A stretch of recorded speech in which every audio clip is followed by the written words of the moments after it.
banyak tergelincir, merasa bosan, merasa lelah, merasa jenuh, merasa sudah kepengin mati, sudah bosan hidup, ya, kepengin dipanggil Tuhan, itu bermacam-macam. Itu karena tujuannya awal mula itu diperjalankan. Awal mula, ya. Awal mula itu diperjalankan sesuai dengan perjalanan-perjalanan yang tertulis di dalam kitab Jayabaya. Tetapi dengan perjalanan itu tentunya namanya, kalau jin itu takut sama Satero Piningit, sama orang yang diperjalankan itu takut. Tetapi sing namanya iblis itu tidak ada namanya takut dengan Satero Piningit, sehingga menyelewengkan niat utama daripada sang kinasi Satrio Piningit itu. Ya, sehingga sehingga sang kinasi Satrio Piningit ini ya ya ini. Jadi di dalam dirinya orang-orang yang diperjalankan ya akan bosan dengan sendirinya, apalagi dengan bentrok-bentrok dengan sesama spiritual, sesama yang diperjalankan, tidak diakui, dianggap galuh, diajak perang, ya dibully, dicaci, dimaki.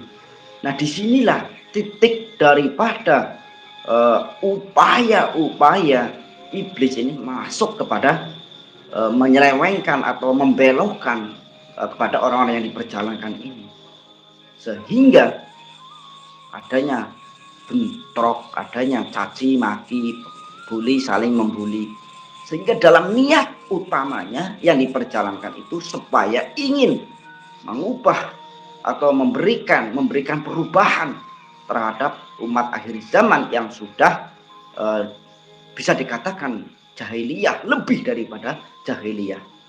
Karena apa? Karena umat ini akhir zaman itu, semua umat itu ada. Ya maksudnya dari Nabi Adam sampai Nabi Muhammad itu dosa-dosa besar yang dilakukan kepada umat-umat nabi-nabi terdahulu sampai sekarang itu ada. Itu. Kalau masalah tugas, ya sejatinya sang kinasi Satrio Piningit dalam menjalankan tugas-tugasnya yaitu sebenarnya sangat ikhlas. Awal mula itu sangat ikhlas, sangat-sangat ikhlas.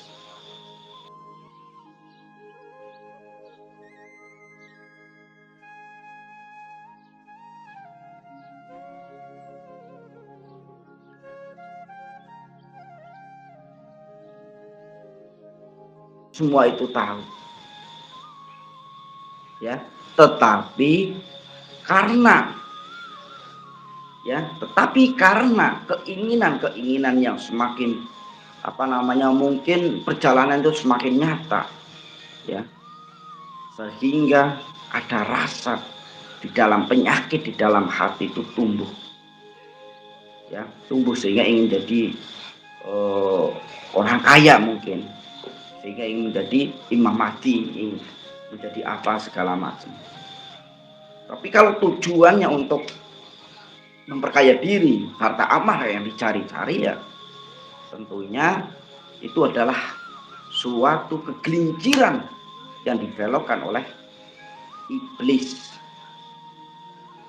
Itu ya.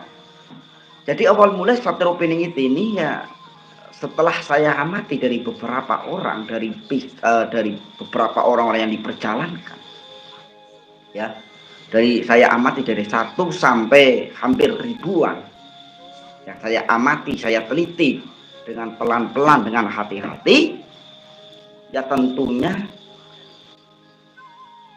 awal mula ya lurus-lurus, sangat lurus. Tetapi dengan berjalannya waktu, karena mungkin ya dengan melihat perjalanannya itu semakin kesana, semakin kesini, semakin harus seperti apa, yaitu itu banyak yang tergelincir, banyak yang terseleksi. Tetapi yang masih bertahan sampai saat ini, masih kukuh dalam menjalankan tugas-tugas yang diberikan oleh Allah Subhanahu wa Ta'ala, mungkin melalui malaikat atau melalui leluhur-leluhurnya, ya hatinya itu masih lurus, ingin memberikan kepada umat manusia supaya lebih bertakwa lagi kepada Tuhan Yang Maha Esa. Kalau Islam ya lebih bertakwa kepada Allah Subhanahu wa taala. Disinilah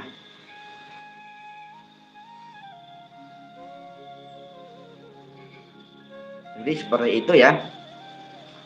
Yang masih sampai saat ini masih berjuang walaupun tidak peduli dengan apapun, maksudnya tidak peduli mau dihargai kek mau enggak kek, mau dibully kek mau dihina kek,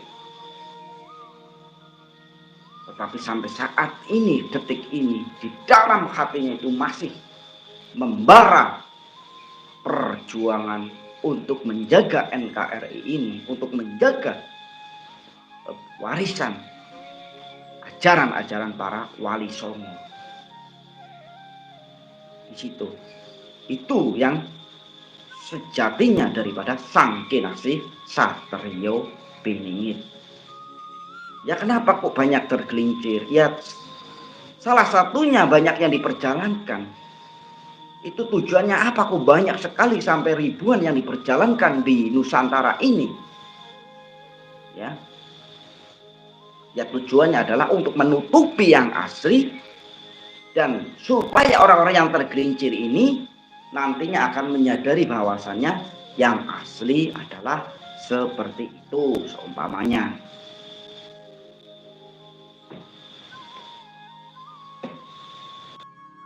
Jadi yang memang tidak mudah dalam menghadapi siklus kehidupan yang tentunya setiap hari bergejolak di dalam hati umat manusia. Tidak mudah menaklukkan kemegahan, kemewahan yang ada di sekitar kita. Tentunya yaitu dengan zuhud. Kalau sang kinasih Satrio Piningit pasti sudah pandai dalam bersyukur. Bersyukur itu artinya adalah melepas keduniaannya yang tidak penting, yang semuanya diberikan rezeki oleh Allah Subhanahu wa taala itu rezeki yang banyak. Misalnya itu sangat ringan untuk bersedekah.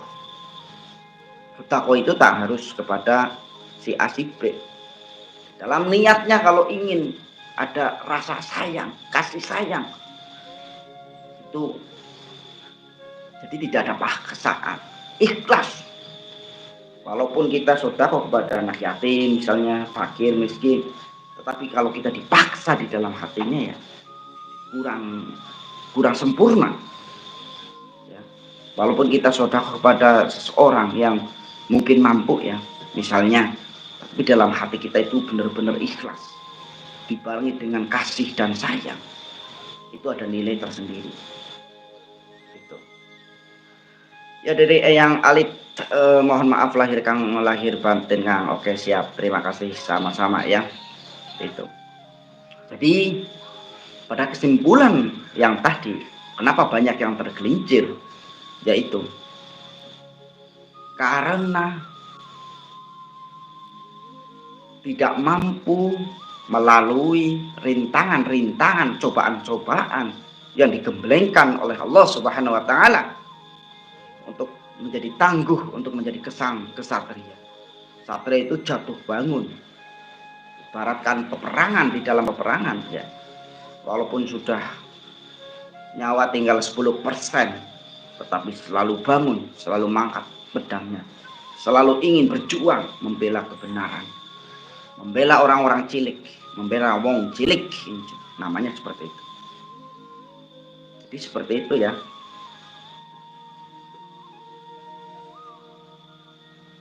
Kalau sang yang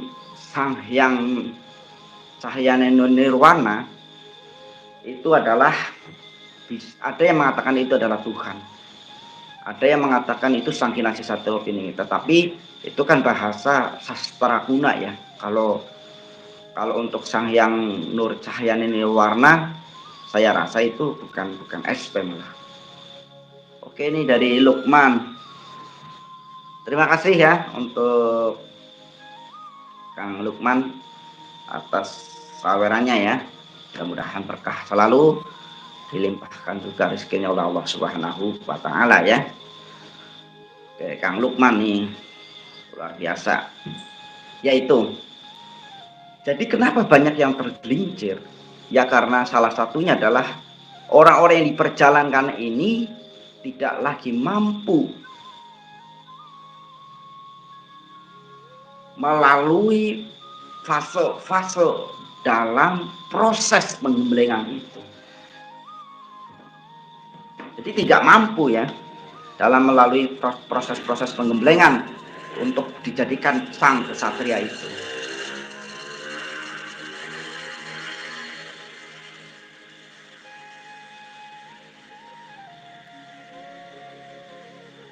Ya, jadi seperti itu ya untuk para sahabat semuanya. Ya tentunya kalau memang yang namanya sang utusan ya, coba kita telusuri dari wali sampai nabi, utusan itu ya bermacam-macam ya. Maksudnya ada yang diberi kekayaan seperti Nabi Sulaiman, ada diberikan akhlak yang baik ya, diberikan akhlak yang baik itu seperti Nabi Muhammad, ada diberikan kekuatan, mampu kuat seperti Samson, itu ada itu yang mengatakan Nabi. Nah, sang Kinasih Satrio Piningit pun itu diberikan kelebihan oleh Allah Subhanahu wa taala yang disebutkan adalah sabdo dadi atau kun fayakunnya.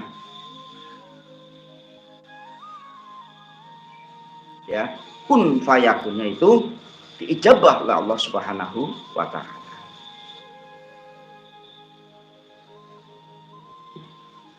Itulah bahwasannya sang Kinasih Satrio Piningit ini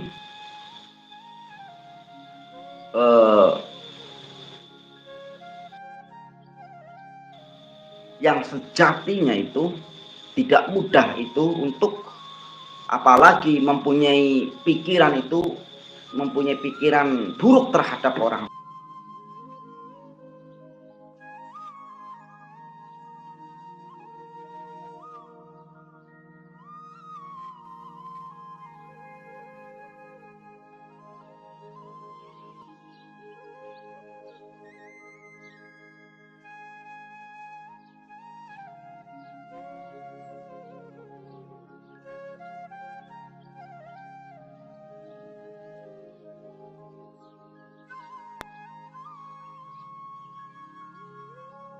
Seperti itu.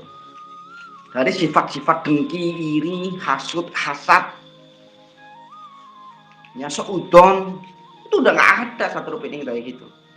Yang ada di dalam hati sang Kinasih Satrio Piningit ini adanya adalah welas asih asuh. Ya, tetapi di dalam ketegasannya sangat luar biasa. Hutang nyawa, bayar nyawa, itulah dinamakan sang Kinasih Satrio Piningit ini memiliki wahyu agung, memiliki wahyu kedaton, bahasanya kan seperti itu. Cokro diningrat. Banyak tuh gelar-gelar Satrio Piningit ini yang diberikan kepada leluhur-leluhurnya. Umpamanya Satrio Piningit ini ada leluhur yang menemuinya dari Gajah Mada umpamanya, ya. Itu diberi gelar, diberi kesaktiannya. Itu namanya sakti tanpa jaji, bukan berarti Satrio Piningit ini tidak sakti. Sakti tanpa